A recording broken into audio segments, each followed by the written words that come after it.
Sí, ingeniero, buenas tardes. Eso es, gracias, Michael.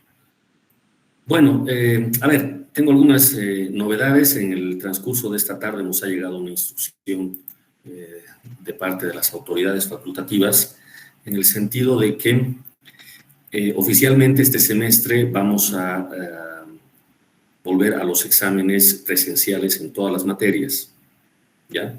Entonces, como les dije en la clase de presentación el día de ayer, vamos a acatar lo que indiquen las autoridades.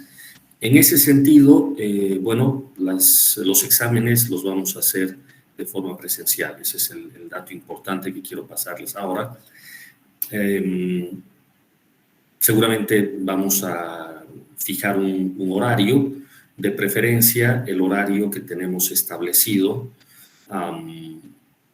Ya veremos los detalles, cómo vamos a movernos, porque entiendo que tenemos que reservar aulas y bueno, la actividad en la universidad, al menos por ahora, termina a las 4:30, 5 de la tarde. Entonces, por ejemplo, este horario de las 5:15 no podríamos utilizarlo para exámenes ni jueves ni viernes. Entonces, casi nos queda como única alternativa los miércoles a las 11:15. Pero seguramente nos van a dar más información en el transcurso de las semanas, ¿no? Porque ahora todavía estamos estamos empezando el semestre, aún no toca hablar de exámenes, simplemente transmitirles eso, que hoy nos han informado y seguramente se va a aplicar en todas las materias de la facultad, no solo de la carrera. ¿De acuerdo? Por el otro lado, toca ya empezar con el avance. Voy a compartir la pantalla.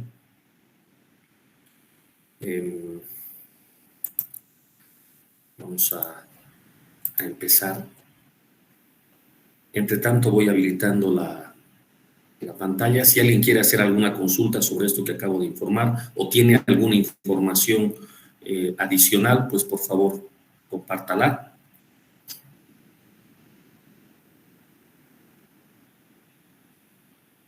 Ok, parece que no. Entonces, vamos a... Eso es. Bien, entonces, sin más, empecemos con lo que es nuestro avance. ¿Me confirma alguien, por favor, si estoy compartiendo bien la pantalla? No, Inge, todavía. No se está viendo la pantalla. Sí se ve la pantalla. Sí se ve, Se ve, Inge. Sí se ve. Ah, ya, ok. Ya, entonces, a ver, este es uno de los textos básicos que vamos a utilizar, es el Hibeler. Yo les he dejado en la plataforma la versión en español, reitero lo que dije ayer, tenemos la versión, la 8ª edición en español, y como ven acá ya está la 10ª en inglés, ¿ya? Yo voy a utilizar esta versión, la 10ª, simplemente porque tiene más ejercicios, los gráficos son más atractivos, y nada, al final es el libro más nuevo que tenemos. Pero si ustedes estudian de la versión en castellano, está muy bien. La teoría no ha cambiado. De hecho, el análisis estructural, como lo estudiamos en hiperestáticas, no ha cambiado desde hace mucho tiempo. Son métodos, como vamos a ir viendo ya mismo, métodos, algunos muy antiguos, más de 100 años que ya se conocían estos métodos. ¿Por dónde van los progresos en el análisis estructural? Pues por un lado, en la implementación computacional, en la programación de estos métodos, pero no en el método en sí. Y me dejo entender. Entonces, si yo estudio de un libro, por decir Hibeler, edición 3ª, edición 4ª, sigue siendo lo mismo, básicamente es lo mismo, ¿no? Las diferencias seguramente estarán en los problemas, en los ejercicios, pero eso es algo, podríamos decir, complementario, ¿de acuerdo? Entonces, no se hagan ningún problema con la versión que tengan de Hibeler, es igualmente buena para que puedan trabajar, ¿ya? Esta a mí me agrada, está bastante simpática esta versión del libro, pues la voy a utilizar yo, ¿ya? Y el otro texto, miren el capítulo 1, que es el que voy a utilizar el día de hoy, que está referido a una introducción al análisis estructural y a las cargas. De esto voy a ocuparme el día de hoy. Sin embargo, voy a hacer esta introducción del otro texto, que lo tengo acá, que es el Casimali, ¿ya? Les comenté el día de ayer, voy a utilizar ambos. Hay un tercer libro que está muy bueno también, que es McCormack. Tal vez lo conocen si ya han hecho algún curso de hormigón. Hay un McCormack famosísimo de hormigón y también hay un McCormack de análisis estructural. Podríamos decir que son los tres libros que están vigentes, ¿no?, para el análisis estructural. Son libros nuevos, ¿no?, últimas ediciones. Bueno, entonces, sin más preámbulo, voy a arrancar con la introducción del libro de Casimali. Este tiene unas figuras fantásticas, miren nada más lo que es esto. Quizás esta fotografía, más allá del paisaje y demás, resume lo que es la ingeniería estructural, a lo que apunta a la ingeniería estructural, y que de un modo o de otro, en nuestro medio local también vamos acercándonos a esto, con edificios cada vez más altos, con puentes cada vez más largos y con distintas tecnologías que se van introduciendo con el pasar del tiempo, ¿ya?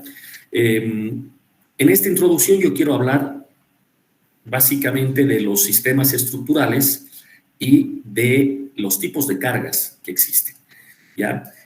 Voy a valerme de las figuras principalmente y dejo para que ustedes después hagan la lectura del texto, ¿ya?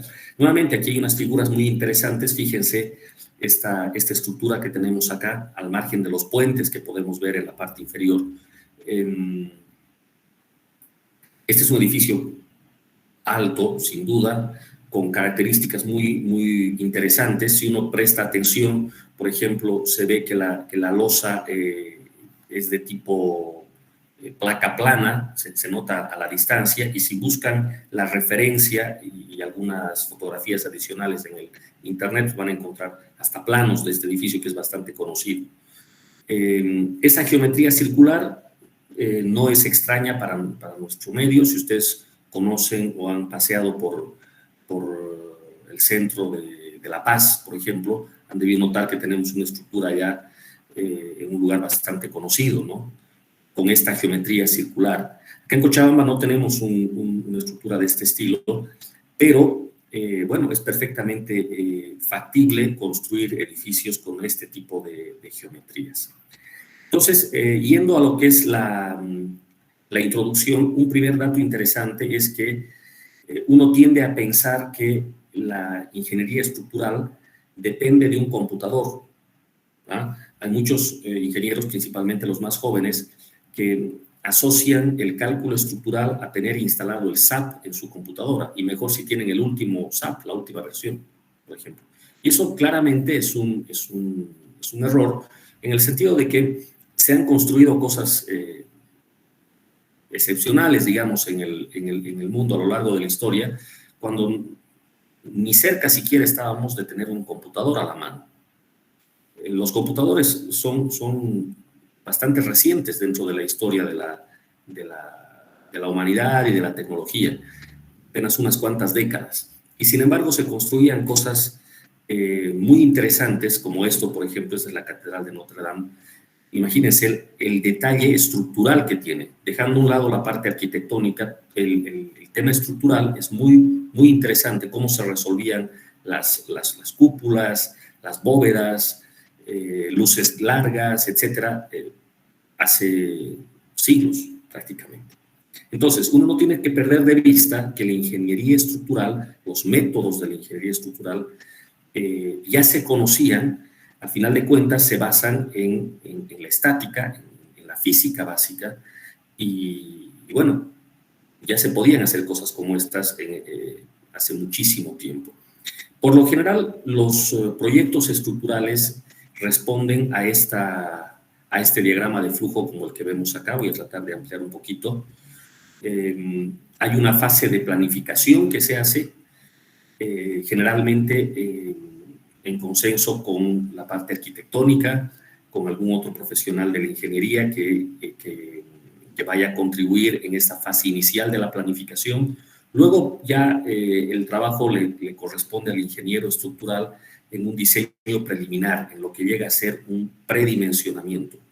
No es una tarea trivial, mucho se basa en la experiencia que tiene el ingeniero en haber hecho varias veces cosas parecidas y ya puede predimensionar las estructuras de un modo bastante acertado. Si uno no tiene experiencia todavía, lo que tiene que hacer es buscar referencias, buscar normas, guías, etcétera, para poder hacer un diseño preliminar, un predimensionado. Imagínense, les dicen, a ver, ingeniero, usted haga el diseño de un edificio de 4 pisos y no le doy nada más que el proyecto arquitectónico. Entonces, tiene que comenzar el ingeniero desde adoptar unas secciones, por ejemplo, para las columnas, para las vigas, para las losas, qué tipo de losa, cuánto para la escalera, etcétera. Hay muchas cosas que de entrada hay que definir, adoptar. Entonces, a eso se refiere el diseño preliminar, ¿de acuerdo? Luego, otro punto sumamente importante es la estimación de las cargas. Ese es otro aspecto crucial. Identificar qué cargas vamos a considerar en el diseño, con qué intensidad, y para eso generalmente nos basamos en normas. En el caso de Bolivia tenemos las normas de cargas muy fresquitas, recientes. En gran medida son adaptaciones de los códigos americanos para la estimación, por ejemplo, de cargas vivas, de carga de viento, incluso de carga sísmica. Tenemos un documento reciente que es la Guía Boliviana de Diseño Sísmico que ya orienta a los ingenieros en la estimación de estas cargas. No es una tarea menor, es algo sumamente crucial en un proyecto estructural. Y luego viene el análisis estructural, que si es que notan acá, está en negrilla, porque en realidad esto es nuestro curso. Solo este pedacito es nuestro curso, el análisis estructural. Pero vean ustedes que dentro del diagrama de flujo, el análisis estructural requiere de estas fases previas, de la planificación, del proyecto arquitectónico, del predimensionado, de la estimación de cargas, y recién ahí entramos al análisis estructural. Esto es algo muy importante. Acá, una vez que entremos en materia, yo les voy a ir pasando ejercicios, les mostraré una viga continua, una cercha, un pórtico, etcétera, y les pasaré ya las cargas, las secciones, toda la geometría, etcétera, porque nos vamos a abocar a lo que es el análisis estructural únicamente, ¿de acuerdo? Pero ya cuando uno va a la práctica, ya a la realidad, hacer estos proyectos, pues requiere todos estos pasos previos. Y muchas veces el ingeniero junior tropieza con este problema. Le ha dado mucha importancia a los métodos del análisis estructural, pero ha descuidado las primeras etapas y no logra completar un proyecto. ¿De acuerdo? Eso es algo bastante importante. Luego viene acá esta pregunta, ¿sí? Yo sé que todos logran entender lo que es un diagrama de flujo, ¿no? ¿Verdad? Está bastante claro esto. Acá lo que dice es, se pregunta el ingeniero tras hacer su análisis estructural, ¿todos los requerimientos de seguridad y de serviciabilidad han sido satisfechos? Entonces, si la respuesta es no, tiene que revisar su diseño, tiene que hacer algunos ajustes y regresar desde la estimación de cargas y nuevamente hacer su análisis estructural. Hasta que la respuesta a esta pregunta sea sí, en cuyo caso podrá continuar con el diseño estructural y posteriormente, bueno, generar seguramente la documentación de su proyecto, los planos, la memoria de cálculo, principalmente los planos, los presupuestos, etcétera, para poder pasar a la fase de construcción. Entonces, es bastante, contempla varias actividades, vamos a decir, todo el proceso desde que se está planeando la estructura hasta que se la termina construyendo. Y lógicamente, dentro de la construcción hay toda una serie de situaciones que hay que considerar, pero esas ya definitivamente quedan al margen de lo que en esta materia iríamos a hablar. Entonces, en esta parte donde nos preguntamos si las condiciones de seguridad y de servicio han sido satisfechas, se impone un proceso iterativo. ¿De acuerdo? Y acá viene otro punto importante, entonces. Muchas veces, y de nuevo, hago énfasis en los ingenieros juniors, principalmente los más jóvenes, que a veces pasan por alto esta situación. Hacen el análisis estructural, lo hacen con ayuda de un programa, pasan al diseño, chequean que las condiciones de servicio y de seguridad estén satisfechas y simplemente pasan a los planos. Pero no basta con chequear que la seguridad y la serviciabilidad sean satisfechas. Además, hay que tomar en cuenta que un diseño tiene que ser económico. ¿De acuerdo? Entonces, es prácticamente irremediable el entrar en un bucle, en hacer unas cuantas iteraciones hasta sacar el diseño final, el bueno. Entonces, un buen trabajo de ingeniería estructural seguro que implica hacer muchas pruebas. El ingeniero tiene que hacer pruebas, tiene que preguntarse qué pasa si cambio esta sección de columna, qué pasa si reduzco, qué pasa si aumento, si le pongo más acero, si modifico la ubicación de tal o cual elemento y cómo esto influye en el resultado final. ¿De acuerdo? No es lineal el trabajo en la ingeniería estructural. Implica estas iteraciones y esas iteraciones son tiempo. Uno tiene que ser paciente, hacer las pruebas y sacar un resultado que sea optimizado, una estructura segura, una estructura que en servicio, en su etapa de servicio, cumpla con con la razón para la cual ha sido construida o diseñada, pero por otro lado tiene que ser una estructura eficiente económicamente. ¿De acuerdo? Bueno, entonces nuestro curso está enfocado en esta pequeña parte, nada más que esto. Y además que del análisis estructural ustedes ya tienen ya saben varias cosas antes de haber entrado a esta materia. Todo lo que es el análisis estructural de sistemas isostáticos ya es algo que ustedes conocen. Vamos a complementar acá con todo lo que no es isostático, ¿no? Que es el fondo de esta materia que estamos viendo acá. ¿Ok? Bueno, entonces acá hay un poco de texto, pero esto dejo para que ustedes puedan leer posteriormente. ¿Ok? Bueno, acá hay una clasificación de las estructuras. Una estructura compleja está compuesta por muchos elementos y sus elementos pueden trabajar a toda clase de esfuerzos. Prácticamente todos los esfuerzos que ustedes han estudiado en sus cursos básicos, principalmente en resistencia de materiales, pueden aparecer en una estructura. Tracción, compresión, flexión, esfuerzos combinados, flexocompresión, flexotracción, torsión, etcétera. Todo junto en una misma estructura. Eso es lo habitual. Sin embargo, hay estructuras que van dominadas, vamos a decir, por algunos esfuerzos. Por ejemplo, si ven este es un puente colgante, ¿no? El nombre está bastante claro. El elemento principal es este cable que ustedes ven acá. Aquí dice cable principal. De ese cable cuelgan unas péndolas, ¿sí? Unos pendolones, que en este caso tienen geometría vertical, y estos cables soportan al tablero del puente, ¿no? Y generalmente esto se utiliza para luces grandes, ¿no? Un puente colgante para 20 metros de luz, para 30 metros, no es una buena idea, pero para 100 metros de luz puede ser una muy buena solución. Bueno, lo importante es que los cables trabajan a tracción, siempre a tracción. Un cable no soporta compresión. Entonces, una estructura como esta es visiblemente una estructura que está trabajando a tracción. ¿De acuerdo? En su curso de puentes podrán ver, y en estructuras especiales, podrán ver puentes de este estilo para poder diseñarlos. Pero acá basta con que nos llevemos ya algunas ideas básicas. Acá una fotografía de un puente famoso, tristemente famoso, el Tacoma Narrows Bridge, porque, bueno, tras unos cuantos meses de haber sido inaugurado este puente colgante, pues colapsa.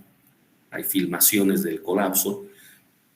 si alguno de ustedes ha hecho la materia de Física 2 conmigo, recordará que esto yo siempre les comento en el curso cuando hablo de oscilaciones, de resonancia, ese tipo de cosas. Pero bueno, en este caso es un ejemplo de un puente o una estructura que tiene elementos a tracción, cables.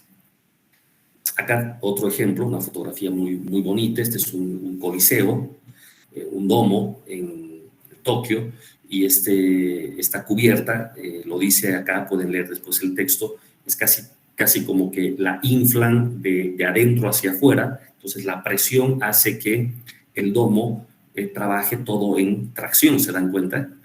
Entonces el diseño es muy, muy interesante, es una cubierta muy, muy, muy interesante. Estructuras que están dominadas por la compresión, muchas, pero principalmente los arcos. Cualquier geometría de arco trabaja con presión. Y esto lo sabía la gente hace muchísimo tiempo. Esto, por ejemplo, es un acueducto romano. Hay muchos ejemplos de esto. Hay muchos ejemplos de arcos en piedra. La gente conocía, los ingenieros de la antigüedad ya sabían que cuando disponen una estructura, un puente, por ejemplo, en forma de arco, no necesitan ningún refuerzo adicional. Acá no hay hormigón armado, no hay acero, nada de eso.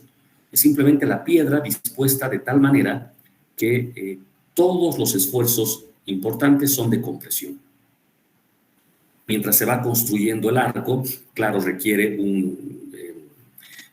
estabilizar a la estructura hasta que se coloca el elemento central, que es el que permite unir, digamos, los dos extremos del arco, y en ese momento se alcanza la estabilidad ya por cuenta propia. ¿Por qué? Porque los arcos están dominados por la compresión.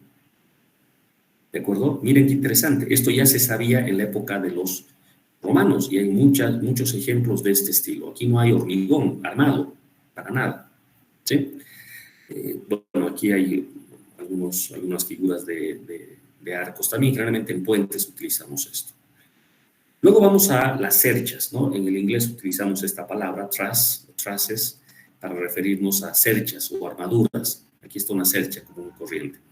Las cerchas son estructuras que generalmente trabajan solo a esfuerzos axiales. Por lo tanto, cada una de las barras que ven acá trabajan a tracción o a compresión.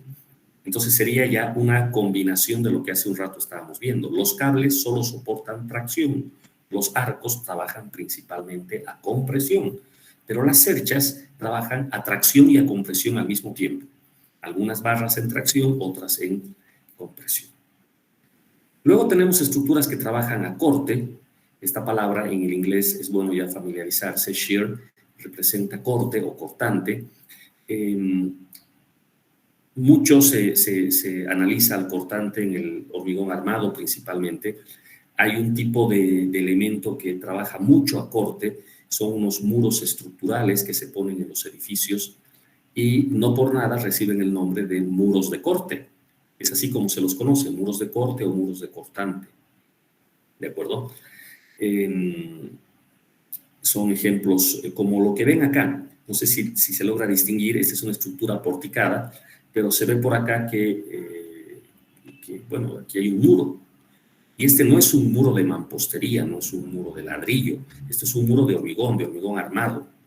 Estos elementos trabajan principalmente a corte. ¿De acuerdo? Y se suele colocarlos para aumentar la resistencia lateral de las estructuras. ¿De acuerdo? Entonces yo tengo un edificio, está diseñado para soportar cargas laterales de viento o de sismo, entonces coloco estos elementos llamados muro de corte. En nuestro medio se utilizan estos elementos. Generalmente se aprovecha la caja del ascensor para colocar ahí los muros de corte. Entonces, en vez de tener la forma de un muro, un solo plano, tenemos una caja. Pueden imaginarse ustedes como lo que es una caja de ascensor. Y ya en edificios más altos, al margen de las cajas de los ascensores se requieren otros muros como estos que vemos acá. ¿De acuerdo? Entonces, de nuevo, van a tener la oportunidad en materias como ingeniería antisísmica, estructuras especiales, de poder diseñar este tipo de elementos. ¿De acuerdo? Entonces, simplemente aquí se los muestro. Luego dice bending structures, serían estructuras que soportan flexión. La flexión puede deberse a una carga como la que vemos acá, una viga simplemente apoyada, una carga puntual y bueno, aquí se genera flexión. ¿De acuerdo? Esto mismo se puede replicar a estructuras aporticadas más grandes, como la que vemos en esta imagen.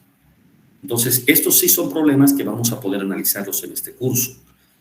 ¿De acuerdo? Para una carga uniforme, pues poder analizar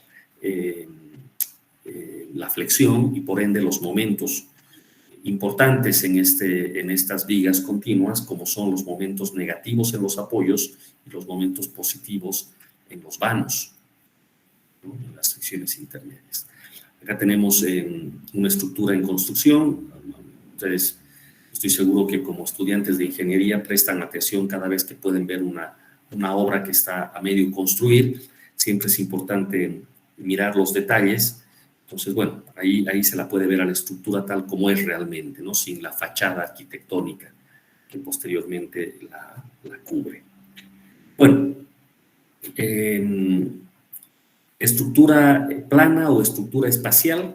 En la realidad, las estructuras son espaciales, ¿no? Es muy raro toparse con una estructura que sea plana y más rara todavía con una estructura que sea lineal en la práctica.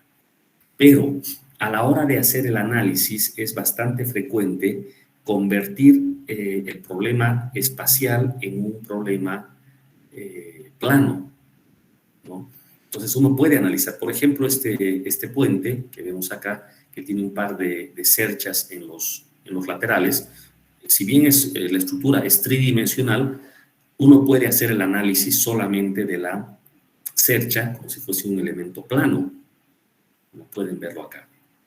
¿De acuerdo? Se puede simular así. También se puede calcular de forma lineal, ¿no?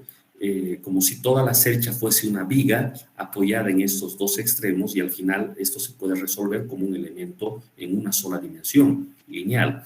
Entonces, en los cálculos uno puede hacerlos de forma tridimensional en el plano o incluso lineal, dependiendo del caso. Obviamente, si utilizo un programa como SAP, SAP está hecho para trabajar de forma tridimensional. Entonces, claro, es mucho más atractivo modelar en 3 dimensiones, la estructura en 3 dimensiones, pero no perdamos de vista que esto se puede analizar también en 2 o en 1, tomando ciertos cuidados, ¿no? Para que sea realista el cálculo. En cuanto a las conexiones, generalmente las conexiones pueden ser de tipo rígido o de tipo flexible. Generalmente cuando se construye en hormigón armado, bueno, se vacía de forma monolítica, columnas, vigas, losa, etc. El acero está entrelazado en todos los elementos, las uniones tienen acero que provienen de las vigas, de las columnas, etc. De manera que las uniones son rígidas, o al menos así las podemos modelar, suponer, ¿de acuerdo? Son uniones rígidas. Lo contrario sería una unión más bien articulada, el otro extremo, una unión articulada. Como si juntáramos 2 elementos con un perno, como en las cerchas, ¿de acuerdo? Ese sería el caso articulado. En la realidad, bueno, el caso articulado sí se puede dar, pero principalmente en estructuras metálicas. En hormigón armado es muy difícil. Se puede construir con articulación, una articulación entre comillas, cuidando el armado, pero por lo general no es así. Las uniones no son articuladas en la gran mayoría de los casos en el hormigón armado. Ahora, el otro extremo de una unión perfectamente rígida tampoco es cierta, ¿no? Pero para hacer el análisis, por lo general nosotros nos vamos a uno de los 2 extremos. O consideramos la unión articulada o consideramos las uniones rígidas.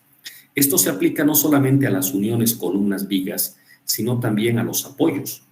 Cuando toca colocar un apoyo en un modelo, yo estoy haciendo el cálculo, no tengo muchas opciones. O coloco un apoyo fijo o coloco un apoyo empotrado. y no tengo más opciones. Y en la realidad los apoyos no son ni fijos ni empotrados. Quizás se parezcan más a un empotrado, pero no lo son realmente. Entonces, esto es algo que uno tiene que tomar en cuenta. Nuestra capacidad de modelar la realidad es limitada. ¿De acuerdo? Una cosa es, por ejemplo, aquí esta estructura que ven,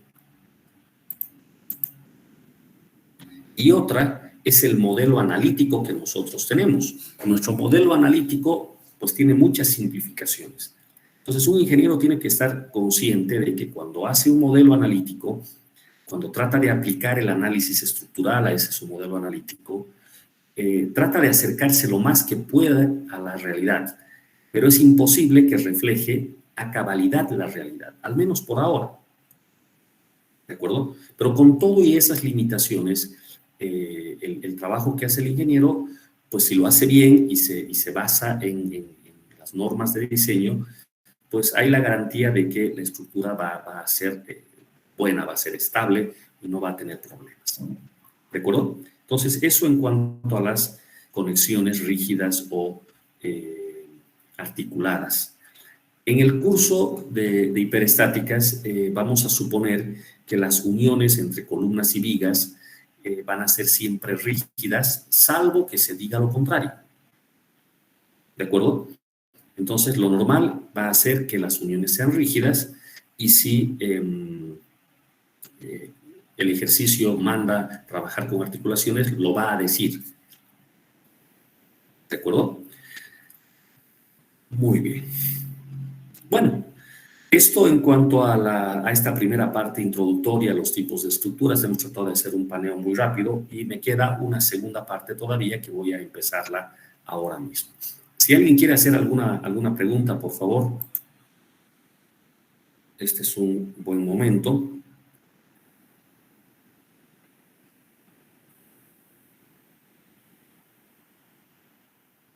¿No?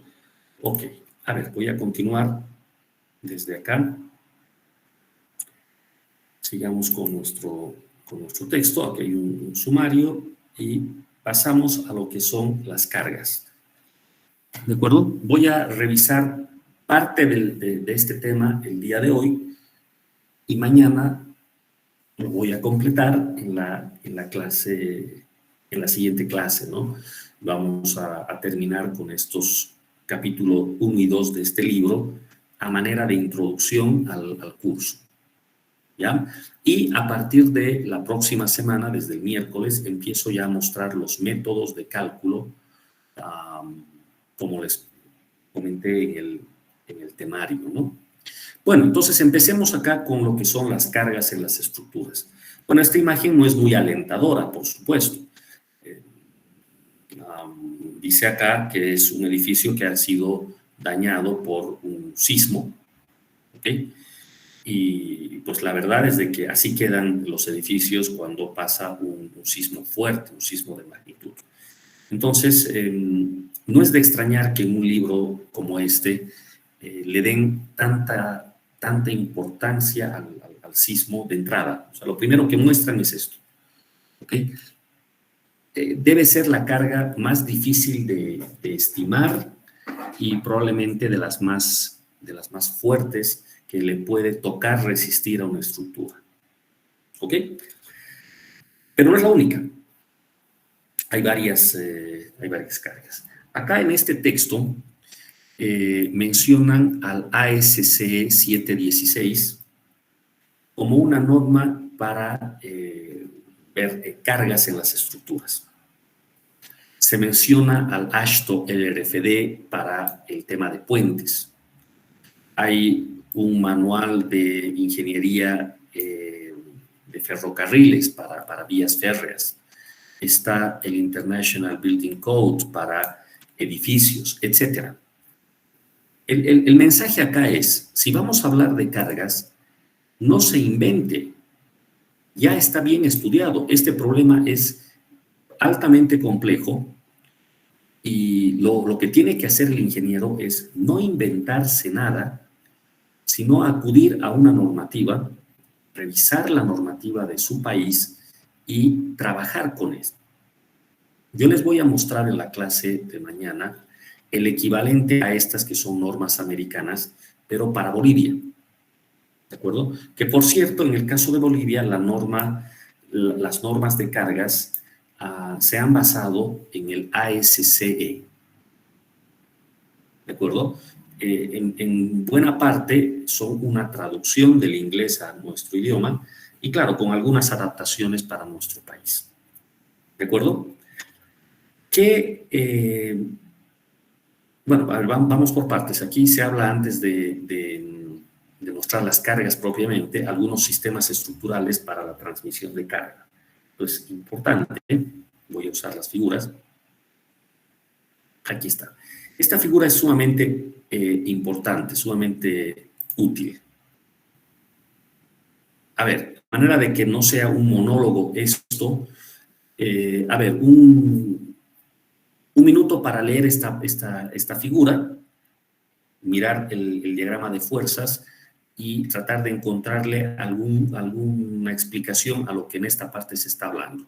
El tema es, acá está, el subtítulo es Sistemas estructurales para la transmisión de cargas. O dicho de otra manera, cómo transmiten las cargas las estructuras.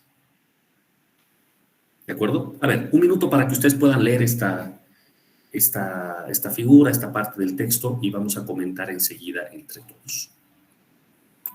Voy a quitar el audio un momento, por favor.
Bueno, a ver, regresemos a lo que estábamos analizando. Si han tenido la posibilidad de mirar la gráfica, quisiera preguntarles antes, ¿han hecho la prueba de descargar el libro? ¿Está habilitada la opción de descargar?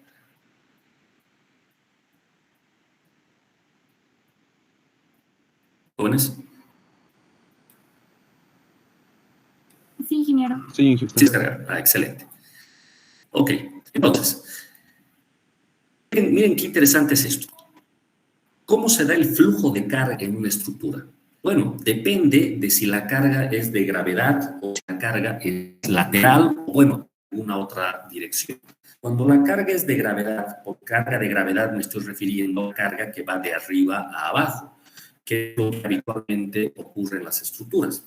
Entonces, en estos casos hay que analizar, obviamente, de arriba hacia abajo. Entonces, por ejemplo, acá tenemos esta estructura que tiene unas vigas, no sé si notan acá, esta palabra beam representa viga en inglés, y esta palabra girder representa viga también. Pero la diferencia está en que beam generalmente se usa para las vigas secundarias o para las vigas no tan importantes, en tanto que girder para las vigas principales. Una estructura, por lo general, tiene vigas que son más importantes que otras. Entonces puede darse eso. Fíjense ustedes que esta estructura tiene marcada en azul las vigas principales, esta que empieza en L y termina en F, y al otro lado la que empieza en K y termina en E. Mientras que las vigas secundarias corren en la otra dirección, y son 4. Por encima de las vigas secundarias está la losa. En el inglés utilizan esta palabra, slab. Y bueno, esta losa generalmente es una losa de hormigón, por lo general. Entonces, el elemento que se encuentra más hacia arriba en esta estructura es la losa. Y sobre esta seguramente estarán las cargas. ¿Para qué se ocupará esta estructura? No lo sé, pero tiene que servir para algo. Ese algo tiene un peso, va a transmitir una carga por intermedio de la losa. ¿Hacia dónde? Entonces, aquí empieza el flujo de carga. De la losa, el flujo se da hacia las vigas secundarias, estas que se dan en la dirección transversal a la dirección principal, estas 4 vigas. Entonces, fíjense ustedes, aquí se está mostrando eso, o se trata de mostrar esto. La carga que se encuentra en la losa, la carga de la losa, se va a distribuir sobre las 4 vigas orientadas en la dirección transversal a la dirección principal de la estructura. ¿De acuerdo? ¿Qué hacen esas 4 vigas secundarias? Estas están soportadas por las 2 vigas principales. Entonces, las cargas fluyen hacia las vigas principales. Fíjense ustedes, acá tengo el diagrama de fuerzas sobre las vigas secundarias, y las reacciones terminan siendo cargas puntuales que actúan sobre las vigas principales. Entonces, viendo las cosas desde el punto de vista de la viga principal, toda la carga le llega como cargas puntuales en el lugar en donde intersectan las vigas secundarias. Como muestra este diagrama, la viga principal que aquí nos está mostrando va a recibir estas 4 cargas puntuales a manera de reacción de las vigas secundarias. ¿De acuerdo? Entonces vean cómo se da el flujo de arriba hacia abajo. Reitero, de la losa hacia las vigas secundarias, de las vigas secundarias hacia las vigas principales. ¿Y cómo continúa el flujo? Aquí están las vigas principales con sus 4 cargas puntuales. Pero a su vez, estas vigas principales están apoyadas en las columnas, que son estas 4 columnas que vemos acá. Entonces, yo puedo hacer el análisis de cada una de estas vigas, tengo las cargas puntuales, calculo las reacciones y esas reacciones se transmiten a las columnas. Entonces, bueno, por acción y reacción, si en la viga la fuerza apunta hacia arriba, en la columna la misma fuerza apunta hacia abajo. Y eso es lo que se trata de mostrar acá. Entonces, fíjense cómo ahora el flujo de la carga ha pasado hacia las columnas. Ahora está en las columnas. Entonces, yo puedo analizar a cada una de las 4 columnas y hallar las fuerzas en los extremos de las columnas. Pero resulta que el punto inferior de la columna está en contacto con las zapatas. ¿No es verdad? Las zapatas. Estas que aquí en la figura completa se veían acá abajo. Acá le llaman fundaciones, nosotros también le llamamos fundaciones. Entonces, claro, el flujo de carga se da de la columna hacia la fundación. Si yo ya conozco la fuerza en el extremo de la columna, esa misma fuerza se transmite hacia la zapata, pero en dirección, o más bien en sentido opuesto. Entonces, ahora tengo la fuerza sobre la zapata. Pero la zapata a su vez está soportada por el terreno, por el suelo. Y el suelo, por lo general, representa una superficie uniforme de apoyo, y estas flechas que muestran una carga, una fuerza uniforme de soporte de abajo hacia arriba, que es lo que genera el suelo. Entonces, esta es la forma en la cual se da la transferencia de cargas en una estructura, de arriba hacia abajo, el flujo de carga. Esto que hemos visto para una estructura pequeña como esta, se puede replicar a cualquier otra estructura. Entonces, con la misma lógica. ¿De acuerdo? Ahora, Yo estoy seguro que el concepto es bastante fácil de entender, es bastante lógico, pero luego toca hacer los cálculos y eso yo voy a dejarme para la clase siguiente. Porque claro, ¿qué fracción de la carga es ocupada por cada elemento? Si regreso a la losa, suponiendo que conozco la carga que actúa sobre la losa, ¿qué fracción de la carga de la losa es absorbida por cada una de las vigas secundarias? ¿Alguien me podría dar alguna idea?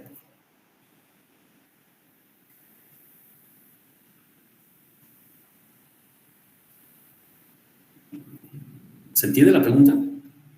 Yo tengo una carga en la losa. Esta carga puede ser tantos kilogramos por metro cuadrado o tantos kilonewtons por metro cuadrado. Y tengo que distribuir esa carga sobre las vigas que soportan a la losa, estas 4 vigas. ¿Cuánto o qué fracción de la carga total de la losa será absorbida por las vigas, por cada una de las vigas? Bueno, eso es algo que hay que calcular. Sería, dije, la longitud de la viga por la magnitud de la carga. Ajá, claro que sí. Pero hay un detalle, ¿no? En realidad no sería la longitud de la viga, sino sería la dimensión en el otro sentido. No sé si se ve por dónde estoy pasando el puntero. Por ejemplo, si estoy analizando esta viga se ocupa de un área de la losa que está a la derecha y a la izquierda, ¿no es verdad? Tiene su área de aporte esta viga, y dependiendo del tamaño de esa área de aporte, yo puedo calcular la carga que es absorbida o que le corresponde absorber a la viga.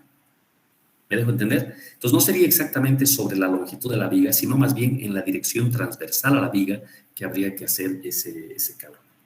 ¿Ya? Alguien me estaba diciendo algo, vamos a chequear aquí.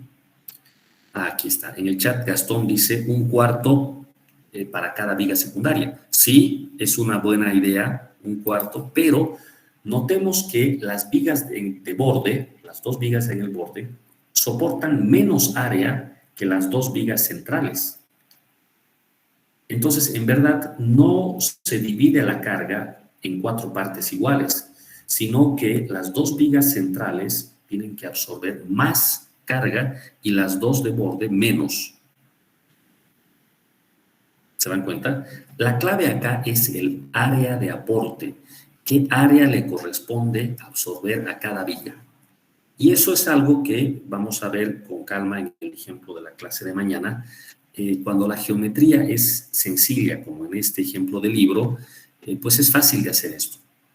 Pero ya en un proyecto real, como el que yo les voy a pasar a manera de primer ejercicio, de primera práctica, ya no es tan sencillo, ¿no? Porque ya imagínense una planta arquitectónica de un proyecto real, de una casa o de un edificio real. Ya no es tan sencillo como lo que vamos a ver acá. Pero la idea vamos a sacarla de acá. ¿De acuerdo? Entonces, por ahora dejo para que analicen y para que lean un poquito esto, para que mañana podamos agarrarle más fácil el ejemplo. ¿Ya? La misma situación se puede aplicar a las cargas laterales. Fíjense, aquí tengo la losa y estoy hablando de la misma estructura de hace rato, de esta. ¿Qué pasa si la losa o la estructura va a soportar una carga lateral? Ya no de gravedad, lateral. Esta lateral puede ser viento, puede ser sismo, generalmente son esas dos. Lo que le pasa a la estructura más o menos se trata de ilustrar acá. La losa es la que siente la carga, ¿no? Y dependiendo de cómo está construida esta losa, si tiene aberturas, no tiene aberturas, va a transmitir de una o de otra forma la carga lateral hacia los pórticos. Pero fíjense que acá, por ejemplo, para la carga en el sentido de las flechas que estamos mostrando, de estas flechas grandes que están a un lado y al otro, la carga es transmitida hacia los pórticos que se encuentran en el exterior de la estructura. Como la carga es lateral, la estructura tiende a desplazarse en el sentido lateral en el sentido de la fuerza. Pero fíjense que aquí yo estoy considerando una fuerza que va tanto en una dirección, pueden llamarle ustedes sobre X, y también sobre el eje Y. La consecuencia de esto es que la estructura va a tender a desplazarse sobre el eje X y sobre el eje Y también. Generalmente las estructuras son más fuertes en una dirección que en la otra. Acá, por ejemplo, ¿qué dirección les preocuparía más a ustedes? El viento yendo, aquí está en mi sistema de ejes, menos mal, había sido X y Z, ¿no? ¿Lo ven todos? La dirección X es por donde estoy pasando el puntero ahorita, y la dirección Z es en el otro sentido. Cuando el viento actúa en X o en Z, el efecto sobre la estructura es distinto, porque la estructura no es simétrica en las dos direcciones. ¿Cuál de las dos direcciones es peor para el viento? ¿En cuál es más débil, quiero decir, la estructura? ¿Qué me pueden decir? X. La dirección Z y G. El Z. Ah, miren que no han coincidido, ¿no? Bueno, tiene que ser una de las dos, o en X o en Z. Miren esta situación. En la dirección Z tenemos elementos más largos, ¿de acuerdo? Y bueno, eso hace que la inercia sea un poco mayor. O sea, es más fuerte en la dirección Z la estructura que sobre la dirección X. En la dirección X tenemos un poco más de problemas. ¿Qué es lo que ocurre? Se resuelve ese problema colocando estos elementos en X, ¿no? Aquí le llaman brace, nosotros le llamamos rigidizadores generalmente, son barras rigidizadoras. Entonces, por lo general se colocan estas barras en la dirección débil. Depende mucho de la carga, ¿no? Si la carga de por sí es más fuerte en una dirección o en la otra, bueno, ya automáticamente eso nos dice cuál es la dirección fuerte y cuál es la débil. No conocemos las secciones de nuestras columnas. Eso también nos ayudaría mucho para distinguir cuál es la dirección fuerte y cuál es la débil. Por cómo está presentada esta estructura, da a entender que la dirección que preocupa es la dirección X. Por eso es que es la dirección que ha sido reforzada. ¿De acuerdo? Así es que si fallara la estructura, lateralmente sería en la dirección X, a no ser, o de no ser por estos rigidizadores que aquí tenemos. ¿De acuerdo? Bueno, eso es algo bien importante cuando uno hace la configuración estructural. Tiene que tomar en cuenta siempre cuál es su lado fuerte, su lado débil. Vamos a tener la oportunidad de hablar de esto ya sobre casos concretos. En este ejemplo, aceptemos lo que indican acá en el texto. Y bueno, la dirección débil ha sido reforzada con estos rigidizadores. Y bueno, eso hace que la rigidez sea más alta y tengamos mayor resistencia ahora en el lado débil de la estructura. En el otro, por lo visto, no. ¿De acuerdo? Esto es bastante más crítico en la medida en la que los edificios son más altos.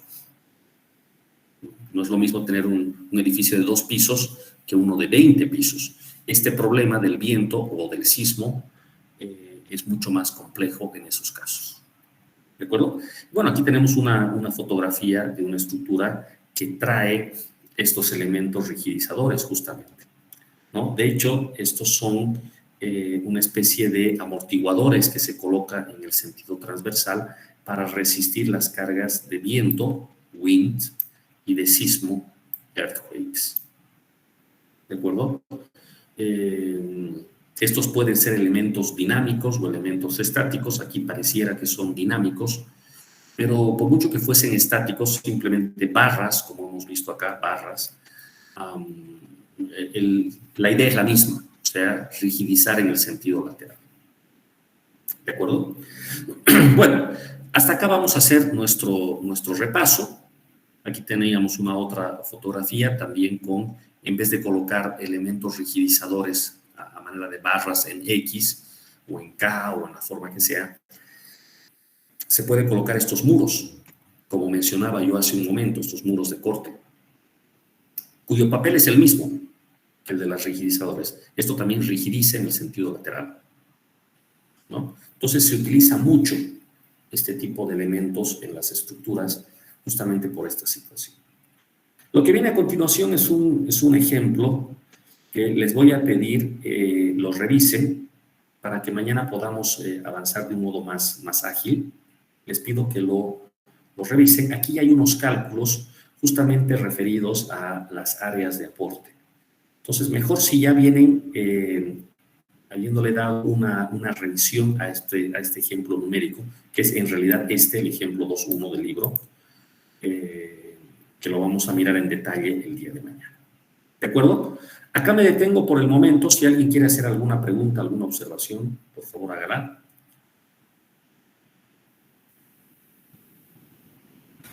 Ingeniero, buenas noches. Disculpe, no sé si es solo a mí, pero no creo que no subió el libro en la edición de inglés y en la del español no encuentro esas gráficas. Y si podría subir, por favor, la edición en inglés. Sí, mira, aquí está, porque lo estoy sacando de la propia plataforma. Se está viendo la plataforma, ¿no? Les he dejado acá en bibliografía el libro. Que está aquí es el mismo que estamos usando. Este es el Casimali. Mira, la tapa azul es este que lo estamos usando ahorita. O sea, si lo tienes. Está bien, Inge, gracias. El que no está es el otro. Aquí les he puesto el Hibeler en español. El que no está es el Hibeler en inglés, que no lo he usado hoy día, pero sí lo voy a usar más adelante. Este sí es el que no está. Lo voy a colocar también, para que lo tengan de una vez. ¿Ya? Eso es. Gracias, Inge. ¿Listo? Bueno, ¿alguna observación más? Buenas tardes, ingeniero. Buenas tardes. Yo tengo una duda, ingeniero, en la parte de la transmisión de cargas. ¿Por qué motivo no se transmite directamente a las vigas principales? Eso depende mucho de cómo se arma la losa. Ahora voy a ir al libro otra vez. ¿Dónde está el libro? Depende mucho de cómo está armada la losa. Y esto en hormigón armado se controla. Un segundito.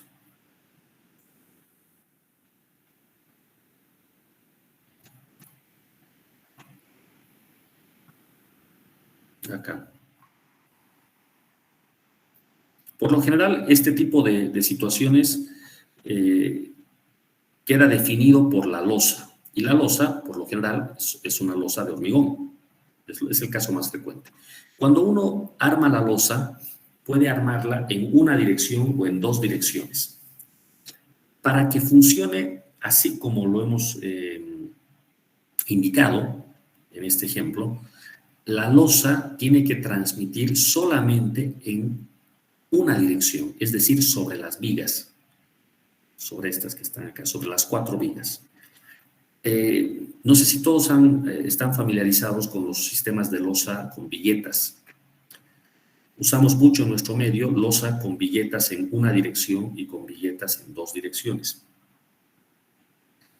Cuando yo coloco la vigueta en una dirección, o sea, losa con viguetas en una dirección, necesariamente estoy diciendo de que las viguetas van a descansar no en las 4 vigas donde se apoya la losa, sino solamente en 2 de ellas, ¿se dan cuenta?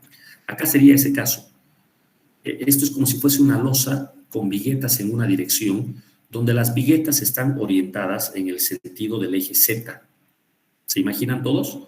Sobre el eje Z.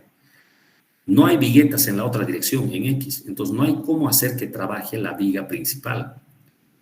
Entonces la carga se transmite primero a las vigas secundarias y de las vigas secundarias recién hacia la viga principal.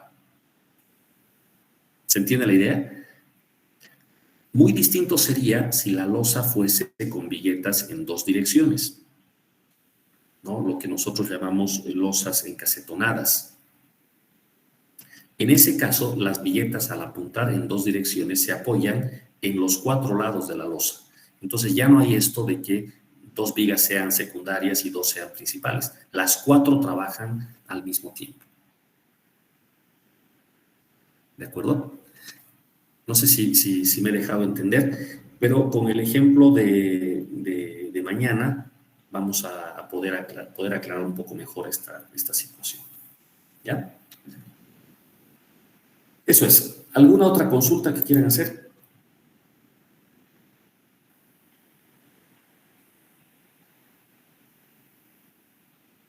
¿No? Listo. Entonces, por favor, lean el texto y mañana desde el punto del que nos hemos quedado, vamos a continuar. ¿Ok? Bien, cierro la sesión, jóvenes. Buenas noches y hasta el día de mañana. Hasta mañana, ingeniero. Hasta mañana. Hasta mañana. Ingeniero. Hasta mañana.